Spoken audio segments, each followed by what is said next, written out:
ako dito na namang, ayan, spray bottle na may wiper pang glass mga lods. So, ito try ng aking staff. Sige nga ikaw. Ayan. So, try niya dito sa ating mirror. Okay. So, spray mo lang siya. Spray water. Pwede nyo actually i-brush sa likod ng spray. Ayan, oh. And then, yan, ihugot mo. I-ano mo na. Yan. Pwedeng ganyan nyo. Yan. Pang ano nyo ng meron kasi yung ano panghugas ng window. Diyan is water muna para matry ko at pakita ko siya sa inyo guys na yan, makukuha niya. Yan nyo, oh. Clear na, no? Yan. Tapos dito, compare mo dito. Yan. Sige pa.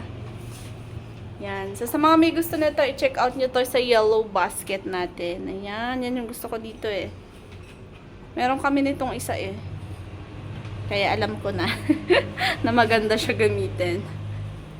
Oh, 'di ba? Panglinis. Oh, clear na yung window natin. At least nakapaglinis pa si Macmac sa window namin.